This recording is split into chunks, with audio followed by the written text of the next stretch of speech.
Subscribe कीजिए गुरु ज्ञान channel को और बेल आइकन दबाइए लेटेस्ट वीडियो सबसे पहले देखने के लिए। हेलो नमस्कार दोस्तों, स्वागत है आपका गुरुजी आईएएस में और मैं हूं एके उपाध्याय। हम बात कर रहे हैं पॉलिटी की सीरीज की, जिसमें हम देख रहे हैं मौलिक अधिकारों को। इस वीडियो से पहले हम मौलिक अधिकारों में समानता के अधिकार और स्वतंत्रता के अधिकारों की बात कर चुके हैं, लेकिन आज हम बात करेंगे शोषण के विरुद्ध अधिकारों की, जिनका जिक्र किया गया है आर्टिकल 23 और 24 में। हम जानने की कोशिश करेंगे कि अगर किसी व्यक्ति को ये अधिकार दिए जाते हैं तो वो अधिकार कहाँ पे और कैसे प्राप्त होते हैं व्यक्तियों को। उसके साथ साथ ये जानेंगे कि अगर कोई व्यक्ति किसी का शोषण करता है, शोषण के साथ क्या करता है कि अगर किसी व्यक्ति का शोषण किया जाता है, एक्सप्लॉयटेशन किया जाता है, वायलेशन किया जाता है, तो उसके आधार पर या उसके खिलाफ आर्टिकल 23 और 24 हमें स्वतंत्रता प्रदान करते हैं। आर्टिकल 23 कहता है कि मानव दुर्व्यापार एवं बलात् श्रम का निषेध किया जाएगा, यानी कि बेगार बलात् श्रम का प्रतिषेध कौन सा आर्टिकल करता है, तो वो आर्टिकल है 23। ठीक है, अब जानते हैं कि दो शब्द हैं, बेगार और बलात्। देखिए यहाँ पर बेगार शब्द जो है उसका मतलब है कि श्रम के अनुपात में पारिश्रमिक ना मिलना। मतलब ये कि अगर कोई व्यक्ति 8 घंटे काम करता है, क्या करता है, 8 घंटे काम करता है, लेकिन उसे वेतन 7 घंटे का या फिर 6 घंटे का दिया जाता है, तो इसका मतलब है कि उस व्यक्ति का बेगार हो रहा है। अगर कोई व्यक्ति को जिससे मतलब स्पष्ट तरीके से या सिंपल भाषा में ये कहें कि जिस व्यक्ति से जितना काम लिया जा रहा है उस काम का उतना पैसा उसे नहीं दिया जा रहा है, आधे काम का पैसा उसको दिया जा रहा है, ये कहलाएगा बेगार। और बलात् का मतलब होता है कि किसी व्यक्ति से उसकी इच्छा के विरुद्ध काम करवाना। यानी कि अगर मैं हूं, मेरे से कोई जबरदस्ती ये कहे कि भाई तुम्हें ये काम करना है, मैं नहीं करना चाहता, ठीक है, तो क्या हो जाएगा, बलात् श्रम हो जाएगा। यानी कि मुझसे जबरदस्ती काम कराया जा रहा है, पैसे मिल रहे हैं वो अलग मैटर है, लेकिन मेरी इच्छा नहीं कर रही है कि मैं वो काम करूं। ठीक है, और जब इच्छा नहीं है तो मुझसे जबरदस्ती काम कराया जा रहा है, और जबरदस्ती काम कराया जा रहा है तो इसका मतलब है कि बलात् है। और आर्टिकल 23 ये कहता है कि ना तो आपसे बेगार कराया जा सकता है, ना ही आपसे बलात् कराया जा सकता है। इसको कहते हैं फोर्स्ड लेबर। क्या कहते हैं, फोर्स्ड लेबर कहा जाता है। कोई भी व्यक्ति आपसे फोर्स्ड लेबर नहीं करा सकता। अगर ऐसा कराता है तो आर्टिकल 23 का उल्लंघन है, और आर्टिकल 32 का प्रयोग करके आप कहाँ जा सकते हैं, सुप्रीम कोर्ट जा सकते हैं। ठीक है, आर्टिकल 23 का क्लॉज 1 कहता है कि व्यक्ति और राज्य किसी भी व्यक्ति से, यानी कि कोई भी व्यक्ति या कोई भी राज्य किसी भी व्यक्ति से बलात् श्रम या बेगार नहीं करा सकता। आर्टिकल 23 क्या कहता है कि बलात् श्रम और बेगार का निषेध करता है। आर्टिकल 23 का क्लॉज 1 कहता है कि कोई भी व्यक्ति, चाहे कोई संस्था हो या कोई भी व्यक्ति हो या फिर राज्य हो, राज्य यानी सरकार हो, किसी भी व्यक्ति से बलात् श्रम या उसका बेगार नहीं करवा सकती। आर्टिकल 23 का क्लॉज 2 ये कहता है कि सामाजिक व्यवस्था को बनाए रखने के लिए राज्य किसी भी व्यक्ति को उसकी इच्छा के विरुद्ध कार्य करा सकता है, जो बलात् श्रम की श्रेणी में नहीं आएगा। देखिए, दो आर्टिकल हैं, आर्टिकल 23 का 1 और आर्टिकल 23 का 2। आर्टिकल 23 ये कहता है कि सरकार या राज्य किसी भी व्यक्ति से ना तो बलात् करा सकता है और ना ही बेगार करा सकता है। ठीक है, ना तो उसे कम मजदूरी पर ज्यादा काम करवा सकता है और ना ही उससे जबरदस्ती काम करवा सकता है। लेकिन आर्टिकल 23 का क्लॉज 2 ये कहता है कि सामाजिक व्यवस्था को बनाए रखने के लिए अगर राज्य चाहे तो किसी भी व्यक्ति से बलात् श्रम करा सकता है, लेकिन वो सामान्य हित में होना चाहिए, सामाजिक हित में होना चाहिए वो बलात् श्रम कराया जाना। एग्जाम्पल से समझते हैं कि भाई किसी देश में महामारी है, यानी कि ये मान ले कि कोविड-19 था कि नहीं। कोविड-19 में क्या था, डॉक्टरों की बहुत ज़रूरत थी।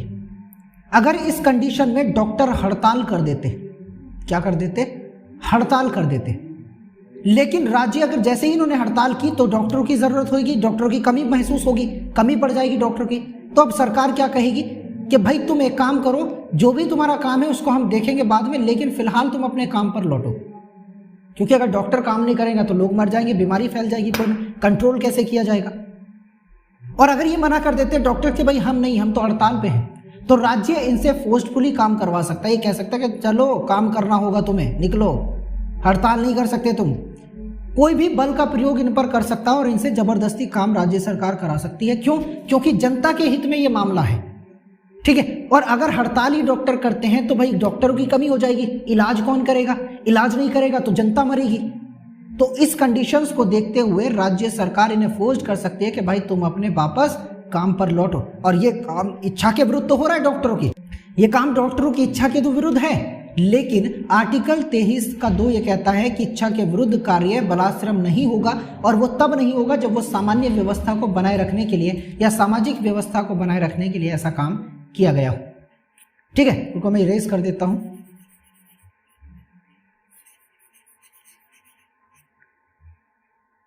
ठीक है भाई, अब आर्टिकल 24 पर आते हैं कि आर्टिकल 24 क्या कहता है। आर्टिकल 24 ये कहता है कि कारखानों आदि में बालकों का नियोजन यानी कि उन्हें रोजगार पर नहीं रखा जाएगा। कारखानों आदि में बालकों के नियोजन का निषेध किया गया है, और ये कहा गया है कि किसी भी बच्चे को जिनकी उम्र 14 साल से कम है उनको फैक्ट्री, खान, निर्माण कार्य, रेलवे आदि में नियोजन का प्रतिषेध करता है, यानी कि उन्हें कार्यों में नहीं लगाया जा सकता। आर्टिकल 24 क्या कहता है कि भाई जिनकी उम्र 14 साल से कम है, जो बच्चे 14 साल से कम के हैं, उन्हें ना तो राज्य फैक्ट्री में लगा सकता है, ना ही कोई व्यक्ति लगा सकता है, ना ही माइनिंग में लगा सकता है, ना ही कंस्ट्रक्शन में लगा सकता है, ना ही रेलवे आदि में लगा सकता है।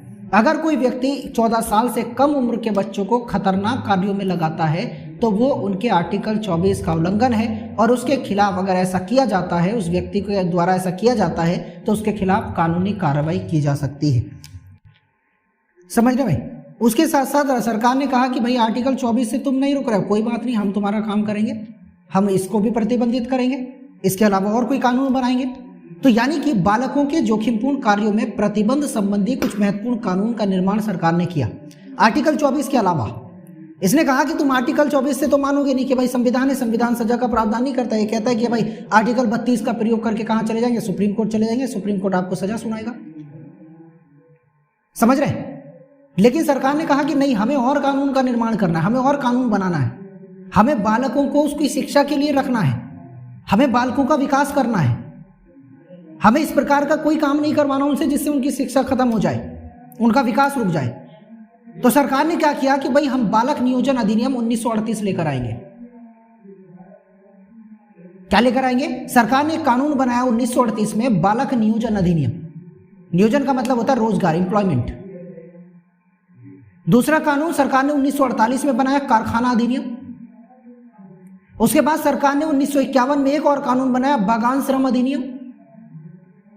सरकार ने 1952 में एक और खान अधिनियम बनाया। 1966 में सरकार ने बीड़ी तथा सिगार कर्मकार अधिनियम भी बनाया। 1938 में बना बालक नियोजन अधिनियम क्या कहता है कि भाई तुम 14 साल से कम उम्र के बच्चों को खतरनाक कार्यों में नहीं लगा सकते। अगर ऐसा लगाते हैं तो ये इस अधिनियम, इस कानून और आर्टिकल 24 का उल्लंघन मानते हुए आपको सजा भी हो सकती है। 1948 में कहा गया कि भाई तुम नहीं मानोगे 1938 से भी, तो उन्होंने क्या कहा? कारखानों में आप बच्चों को नहीं लगा सकते। उसके अलावा 1951 में सरकार ने कानून बनाया, कहा कि तुम बागान श्रम में नहीं लगा सकते। बागान श्रम को प्रतिबंधित कर दिया सरकार ने 1951 में। उसके बाद 1952 में क्या किया? खान अधिनियम लाया गया। इसमें कहा गया कि माइनिंग में बच्चे आ ही नहीं सकते। सुरक्षा अधिनियम, शोषण के विरुद्ध अधिकार। इसके अलावा सरकार ने कहा कि बीड़ी और सिगार के कर्मकार अधिनियम भी लाया गया 1966 में, कि भाई तुम बीड़ी बनाने के कारखाने में अगर काम कर रहे हो, सिगार के कारखाने में काम कर रहे हो, तो इसके साथ आपको अधिकार दिए जाएंगे। सरकार ने कहा कि तुम इन अधिनियम से भी नहीं मानोगे। काम चलता रहा, लोग काम करवाते रहे बच्चों से। तो सुप्रीम कोर्ट के सामने एक मामला जाता है 1996 में, जिसमें सुप्रीम कोर्ट ने यह कहा कि भाई एक बाल श्रम पुनर्वास कल्याण कोष की स्थापना की जाएगी। ऐसा निर्देश सुप्रीम कोर्ट ने दिया। क्या दिया? कि बाल श्रम पुनर्वास कल्याण कोष बनाया जाएगा। और ये कब बनाया गया, कब निर्देश दिया गया? 1996 में। किसने दिया? सुप्रीम कोर्ट ने दिया। इसमें यह कहा गया कि कोष में बालकों को काम पर रखने वाले के द्वारा, यानी कि ऐसा कोई व्यक्ति जो बच्चों को काम पर रख रहा है, उसके द्वारा प्रति बालक 20,000 रुपए इस कोष में जमा करने का प्रावधान होगा। यह कहा गया कि भाई अगर आप 5 बच्चे रख रहे हैं, तो 5 बच्चे काम पर रख रहे हैं जिनकी उम्र 14 साल से कम है, तो प्रत्येक बच्चा 20,000 रुपए आप कहां पर रखेंगे? इस कोष में जमा करेंगे। 1 लाख रुपए आपको जमा करना होगा और प्रत्येक बच्चे पर 20,000 रुपए करना होगा। अगर आप 10 रखते हैं तो आपको प्रत्येक बच्चे पर 20,000 रुपए आपको रखने होंगे, इस कोष में जमा करने होंगे। ये प्रावधान किया गया। इसके साथ ये कहा गया कि इसमें बच्चों की शिक्षा, स्वास्थ्य, पोषण में सुधार के लिए भी निर्देश दिए गए।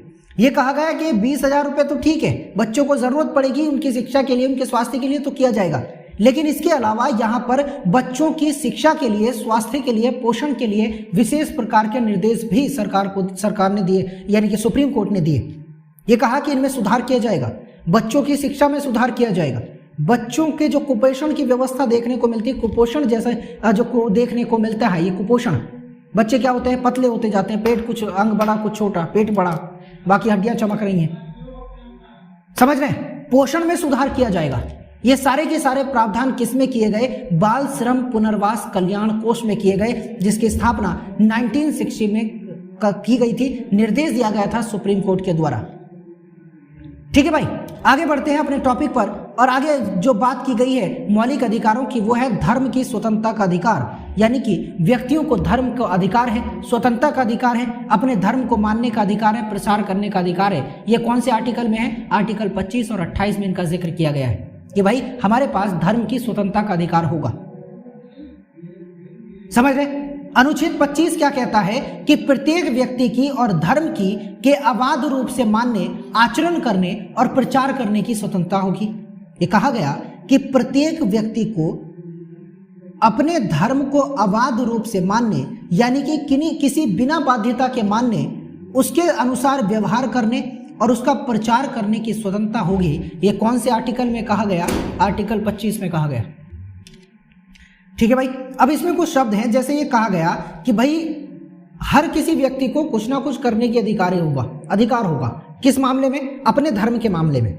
मान लेते हैं कि आपको अंतःकरण की स्वतंत्रता है, ठीक है, ये शब्द समाहित है, अंतःकरण की स्वतंत्रता, यानी व्यक्ति को अंतःकरण से अपने धर्म को अबाध रूप से मानने का अधिकार होगा। अब अंतःकरण क्या है, अंतःकरण का मतलब है कि किसी भी व्यक्ति को भगवान या उसके रूपों के साथ अपने ढंग से अपने संबंध को बनाने की आंतरिक स्वतंत्रता होगी।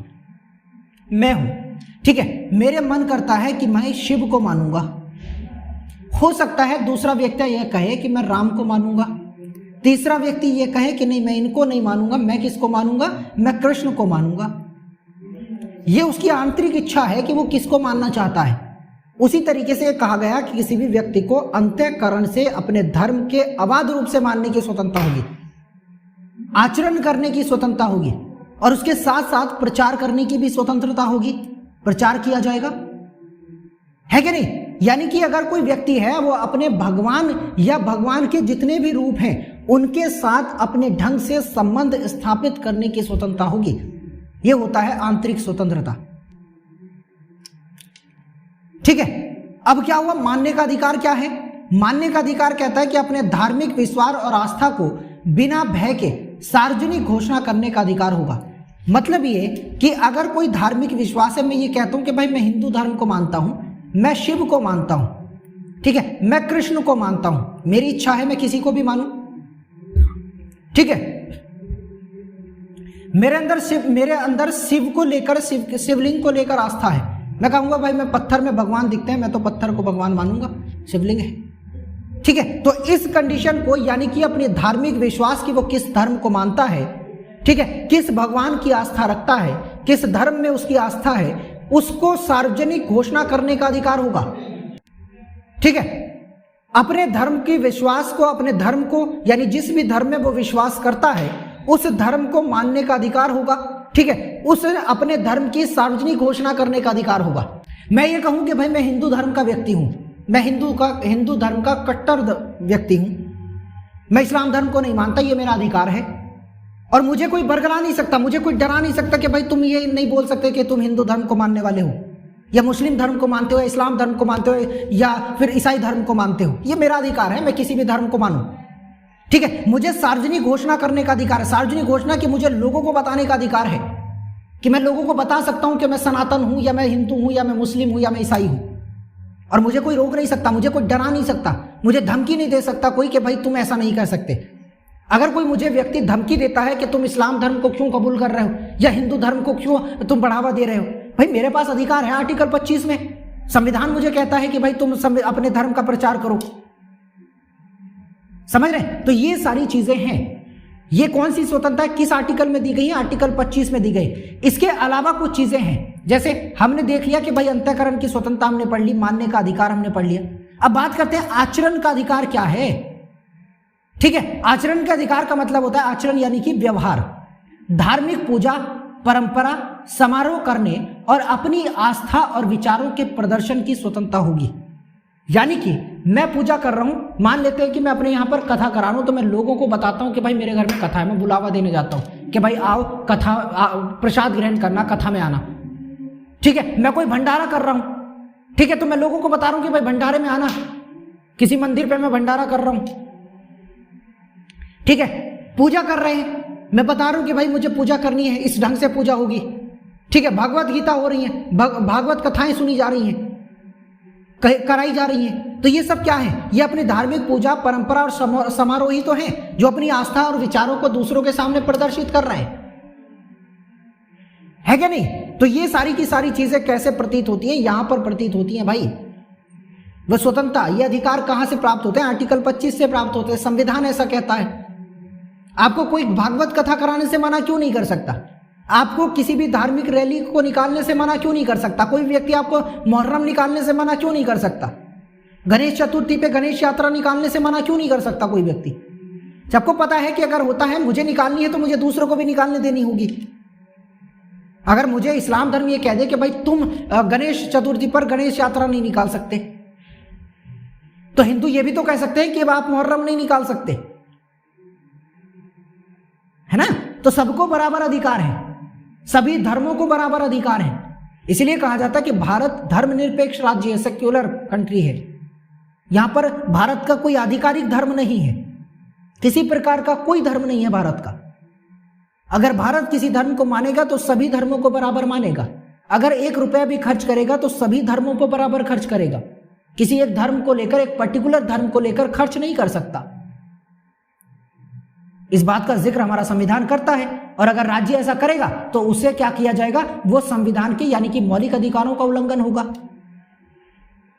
आगे कहा गया प्रसार करने का अधिकार, प्रसार करने यानी कि बढ़ावा देने का अधिकार, अपनी धार्मिक आस्थाओं का अन्य को प्रचार प्रसार करना, यानी कि अपनी आस्थाओं को, अपनी धार्मिक आस्थाओं को दूसरे लोगों तक पहुंचाना, या अपने धर्म के सिद्धांतों को प्रकट करने की स्वतंत्रता, परंतु इसमें किसी व्यक्ति को जबरन अपने धर्म में धर्मांतरित करने का अधिकार सम्मिलित नहीं।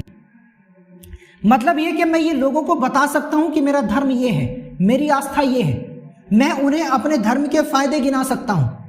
ठीक है, मैं उनसे ये कह सकता हूं कि आप हमारे धर्म में जुड़िए, हमारा धर्म अच्छा है, मैं अपने धर्म की तारीफ कर सकता हूं। लेकिन अगर कोई व्यक्ति ये कहता है कि नहीं मुझे आपका धर्म पसंद नहीं है, तो हम उसे जबरदस्ती ये नहीं कह सकते कि नहीं तुझे कबूल करना होगा, तुझे अपना धर्म परिवर्तन करना होगा। तो मतलब ये आर्टिकल 25 आपको सब प्रकार की स्वतंत्रता देता है कि भाई आप किसी भी भगवान को माने, किसी भी धर्म को माने, हमें कोई आपत्ति नहीं है। ठीक है, आप किसी भी धर्म के किसी भी भगवान के अनुसार अपनी पूजा याचना करें, हमें कोई आपत्ति नहीं है। आपको किस भगवान से किस प्रकार के संबंध रखने हैं रखो, हमें कोई आपत्ति नहीं है। अपने धर्म का प्रचार कर सकते हो, हमें कोई आपत्ति नहीं, प्रसार कर सकते हो, हमें कोई आपत्ति नहीं है। ज्यादा से ज्यादा लोगों को तुम अपने धर्म में शामिल होने के लिए बोल सकते हो, हमें कोई आपत्ति नहीं है। लेकिन अगर कोई व्यक्ति आपके धर्म में शामिल होने से मना कर देता है और आप उसे जबरदस्ती उसका धर्म परिवर्तन करने को बोलते हैं, तो फिर हमें आपत्ति है। ठीक है, फिर हमें आपत्ति है, क्योंकि जिस व्यक्ति को आप जबरदस्ती कर रहे हैं जिस व्यक्ति से कि हमारे धर्म में शामिल हो, उसका भी अपना एक धर्म है। वो ये चाहता है कि भाई मैं अपने धर्म में बना रहूं, तो उसके धर्म को छीनने का आपको अधिकार नहीं है। समझ रहे हैं? अगर आप ऐसा करते हैं तो आर्टिकल 25 का उल्लंघन है, मौलिक अधिकारों का उल्लंघन है, जिसका यानी कि जिसके आधार पर आपको न्यायालय ले जाया जा सकता है। न्यायालय आपको तलब कर सकता है, कर सकती है कि भाई आ जाओ, कैसे उल्लंघन कर दिया तुमने, हम बताएंगे तुमको।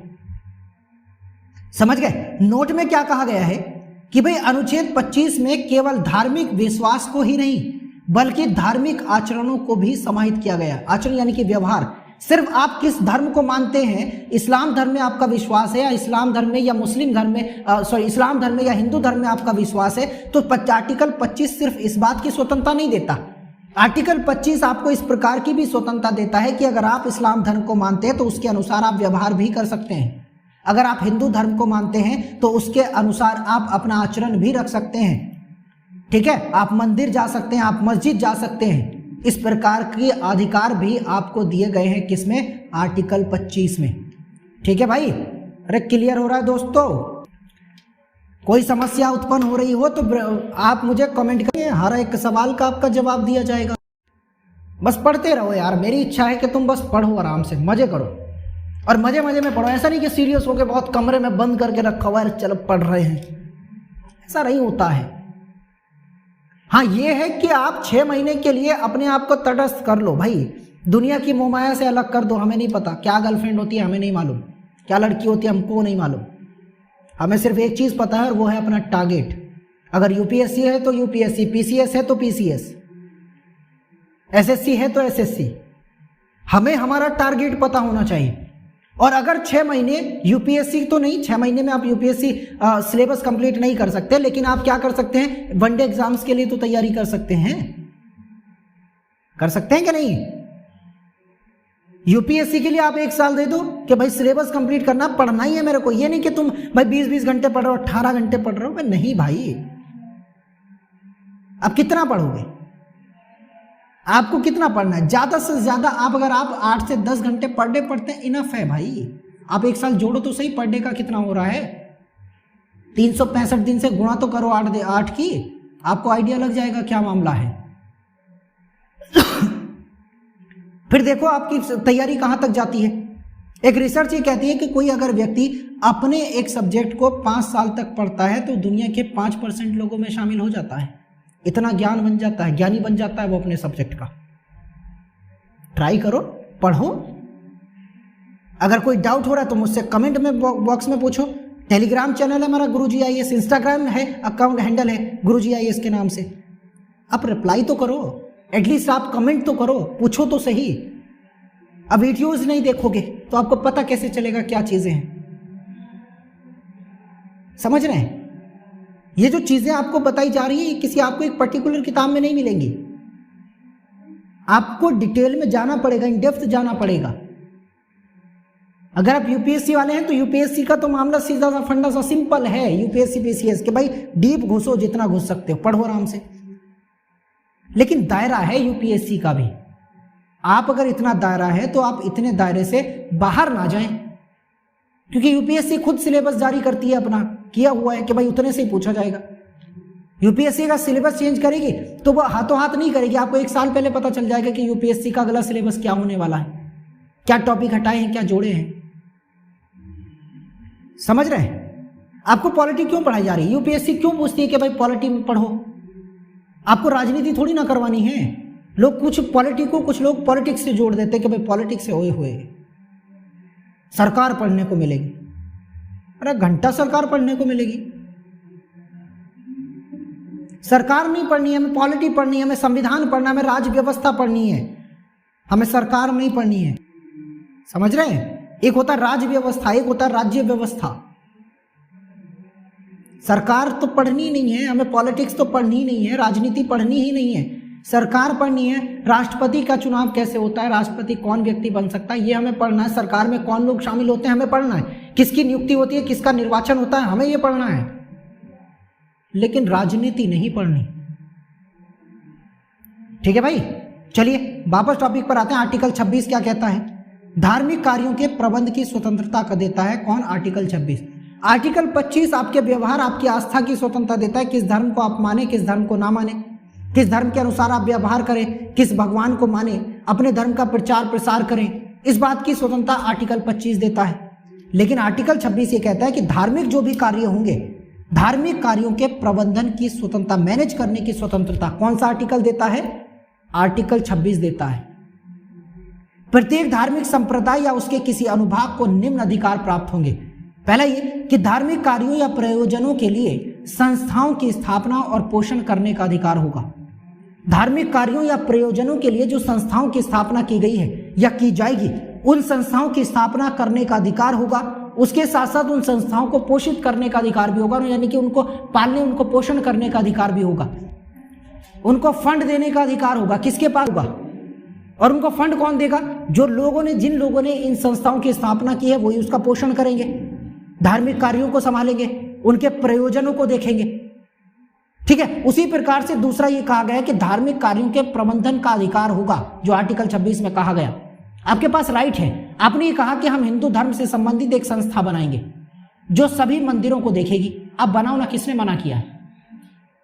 हमने कहा कि हम एक मठ बनाएंगे, बनाओ, किसने मना किया? इसमें आप 4 लोग रखो, 5 लोग रखो, 6 लोग रखो, कोई दिक्कत वाली बात नहीं है। संचालन करने का अधिकार आपके पास है, प्रबंधन करने का अधिकार आपके पास है, हमें कोई समस्या नहीं है। आगे कहा गया कि जंगम यानी कि चल संपत्ति और स्थावर यानी कि अचल संपत्ति के अर्जन और स्वामित्व का अधिकार होगा।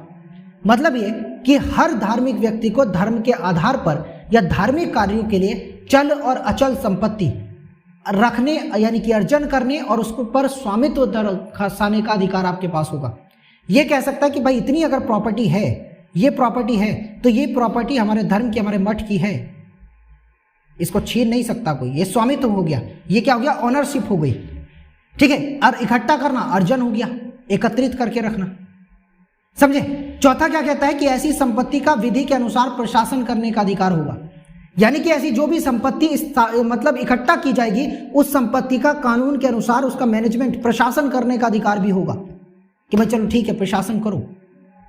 आपने 10 किलोमीटर में या 100 एकड़ में क्या बनाया? एक मठ बनाया, एक आश्रम बनाया। ठीक है। अब उस आश्रम को कैसे चला जाएगा? कानून के अनुसार चला जाएगा। यानी कि ऐसा नहीं है कि आप इसमें आश्रम खोल दिया और आप इसमें इलीगल काम कर रहे हैं, कानून के खिलाफ हो जाएगा। स्वतंत्र है लेकिन इलीगल काम करने की नहीं है। समझ गए? तो इस प्रकार की स्वतंत्रताएं किसमें दी गई है? आर्टिकल 26 में दी गई है। ठीक है भाई। अब 1982 में क्या जाता है? सुप्रीम कोर्ट के पास एक मामला जाता है। ठीक है। क्या जाता है? एक केस सुप्रीम कोर्ट पे जाता है। और कौन लेकर जाता है? वो लेकर जाते हैं एसपी मित्तल। इन्होंने कहा कि भाई जो धार्मिक संप्रदाय होंगे, वो धार्मिक संप्रदाय होंगे क्या? किन संप्रदायों को धार्मिक संप्रदाय कहा जाएगा? यानी किन ग्रुप को, लोगों का जो ग्रुप है इकट्ठा हुआ, किसको धार्मिक संप्रदाय कहा जाएगा? हमें समझ नहीं आ रहा है, तो आप हमें बताइए कि कौन से संप्रदाय धार्मिक संप्रदाय होंगे। तो सर्वोच्च न्यायालय ने कहा कि धार्मिक संप्रदाय होने के लिए 3 शर्तें पूरी करनी होंगी। पहली शर्त क्या बताई? कि ये तो व्यक्तियों का समूह होना चाहिए। क्या होना चाहिए? कुछ लोगों का या व्यक्तियों का समूह होना चाहिए, और उन लोगों का विश्वास किसी आध्यात्मिक विकास से जुड़ी हुई सामान्य जीवन पद्धति से होना चाहिए। एक तो शर्त ये हो गई। दूसरी शर्त ये हुआ कि इनका एक सामान्य संगठन होना चाहिए, यानी कि ग्रुप होना चाहिए, एक संगठन होना चाहिए इन लोगों का। और तीसरा ये कहा कि समूह का एक विशिष्ट नाम भी होना चाहिए। और अगर किसी विशिष्ट यानी समूह का विशिष्ट नाम होगा तो वो धार्मिक संप्रदाय कहा जा सकता है। सामान्य संगठन होगा, उसका नाम होना चाहिए विशिष्ट। ठीक है। और दूसरे लोग जो उसमें शामिल होंगे, उन लोगों का विश्वास किसी आध्यात्मिक विकास से जुड़ी हुई सामान्य जीवन पद्धति से होना चाहिए। अगर ये सारी तीनों कंडीशंस कोई संप्रदाय पूरी करता है, कोई समूह पूरी करता है, तो उसे धार्मिक संप्रदाय कहा जाएगा, अन्यथा नहीं कहा जाएगा। यह सुप्रीम कोर्ट का वर्डिक्ट था। 1982 में सुप्रीम कोर्ट ने यह कहा। ठीक है भाई। अब बात करते हैं आगे आर्टिकल 27 की, और जानते हैं कि आर्टिकल 27 क्या बात करता है। किसी विशेष धर्म की उन्नति के लिए कर के संदाय के बारे में स्वतंत्रता, यानी कि कर नहीं लगाया जा सकता। ठीक है। इसमें कहा गया कि राज्य कर के रूप में एकत्रित धन को किसी विशिष्ट धार्मिक उत्थान एवं रख रखाव के लिए व्यय नहीं कर सकता, यानी कि खर्च नहीं कर सकता। ठीक है। यह कहा गया कि जो भी कर से ऊपर, पहली बात तो यह कि कर जो लगाया जाएगा वो लगाया नहीं जा सकता। ठीक है भाई। टैक्स नहीं लगाया जा सकता, और अगर टैक्स नहीं लगाया जा सकता तो अगर टैक्स से कोई धन एकत्रित भी होता है तो उस धन का प्रयोग भी राज्य सरकार किसी भी एक पर्टिकुलर धर्म पर नहीं कर सकती, खर्च नहीं कर सकती। अगर करेगी तो सबके लिए करेगी, अन्यथा किसी के लिए नहीं करेगी। अब एक चीज याद रखना कि आर्टिकल 27 कर लगाने का निषेध करता है कि धर्म के मामले में कर नहीं लगाया जा सकता, लेकिन फीस लगाई जा सकती है, यानी कि शुल्क लगाया जा सकता है। ठीक है। तो आर्टिकल 27 कर ना लगाने की बात करता है, शुल्क ना लगाने की बात नहीं करता। यानी कि राज्य सरकार शुल्क लगा सकती है, फीस लग सकती है कोई भी, लेकिन टैक्स नहीं लगा सकती। समझ गए? अब इसमें आर्टिकल 28 है, और आर्टिकल 28 क्या बात करता है कि धार्मिक शिक्षा में उपस्थित होने से स्वतंत्रता की बात करता है। आर्टिकल 28 ये कहता है कि धार्मिक शिक्षा या उपासना में भाग लेने के लिए उसकी अपनी सहमति के बिना किसी को भी बाध्य नहीं किया जाएगा। ठीक है भाई। अगर कोई भी धार्मिक शिक्षा दी जा रही है, उपासना की जा रही है, तो उस कंडीशन को देखते हुए किसी भी व्यक्ति को फोर्स नहीं किया जा सकता कि भाई तुम धार्मिक शिक्षा ग्रहण करो, तुम हमारी उपासना में शामिल हो। ठीक है, अगर ऐसा होता है तो आर्टिकल 28 का उल्लंघन माना जाएगा। धार्मिक शिक्षा एक विशेष धर्म और उसके विरुद्ध पहलुओं जैसे उसके विश्वास, सिद्धांत, अनुष्ठान, रीति रिवाज, संस्कार और व्यक्तिगत भूमिकाओं की दीक्षा देना है या शिक्षा देना है, ये होता है धार्मिक शिक्षा। किसी भी धर्म के बारे में बताना, उसके विश्वासों को बताना, उसके सिद्धांत को बताना, अनुष्ठान, रीति रिवाज, संस्कार को बताना, यह धार्मिक शिक्षा कहलाती है। ठीक है, अब यह अनुच्छेद जो है वो 4 प्रकार की संस्थाओं में विभेद करता है, यानी कि उनमें क्या करता है, अलग अलग उनमें असमानताओं की बात करता है और ये कहता है कि 4 प्रकार की शिक्षण संस्थाएं होंगी। कौन सी शिक्षण संस्था धार्मिक शिक्षा दे सकती है और कौन सी नहीं दे सकती, इस बात का जिक्र आर्टिकल 28 में कहा गया है। कहा गया है कि ऐसी कोई संस्था जो राज्य के द्वारा पूर्णतः वित्त पोषित हो, अपने यहां धार्मिक शिक्षा नहीं दे सकती। ठीक है, राज्य द्वारा अगर कोई आर्थिक सहायता प्राप्त कोई संस्था है तो उसमें शिक्षा तो दी जा सकती है, धार्मिक शिक्षा दी जा सकती है, लेकिन किसी को जबरदस्ती नहीं दी जा सकती, बाध्य करके नहीं दी जा सकती। तीसरी संस्था है कि जो राज्य द्वारा मान्यता प्राप्त संस्था है, उसमें ये कहा गया है कि इसमें धार्मिक शिक्षा तो दी जा सकती है, इसमें धार्मिक शिक्षा का प्रावधान भी किया जा सकता है, लेकिन किसी भी व्यक्ति को बाध्य नहीं किया जा सकता कि तुम्हें धार्मिक शिक्षा लेनी ही होगी। दूसरी ऐसी संस्थाएं हैं जो अन्य यानी कि पूर्णतः निजी संस्थाएं होती हैं, उनमें किसी भी व्यक्ति को धार्मिक शिक्षा देने के लिए बाध्य किया जा सकता है, जैसे मदरसे हो गए। मदरसे में क्या है कि उनमें धार्मिक शिक्षा भी दी जाती है। समझ रहे हैं? तो आर्टिकल 28 ये 4 प्रकार की शिक्षण संस्थाओं की बात करता है और ये बताता है कि किस संस्था में किस प्रकार की धार्मिक शिक्षा दी जा सकती है या नहीं दी जा सकती। अगर दी जा सकती है तो कैसे दी जाएगी, जबरदस्ती करके दी जाएगी या मर्जी से दी जाएगी। ठीक है, इस प्रकार की सारी स्वतंत्रताएं किस में दी गई हैं, आर्टिकल 28 में दी गई है। ठीक है दोस्तों, अगला वीडियो हमारा जो आएगा वो संस्कृति एवं शिक्षा संबंधी अधिकार को लेकर आएगा, यानी कि अगले जितने भी आर्टिकल मौलिक अधिकारों में बचे हैं उसको हम एक वीडियो में कवर कर लेंगे। फिलहाल ये वीडियो यहीं पर समाप्त होता है, मिलते हैं अगले वीडियो में। नमस्कार।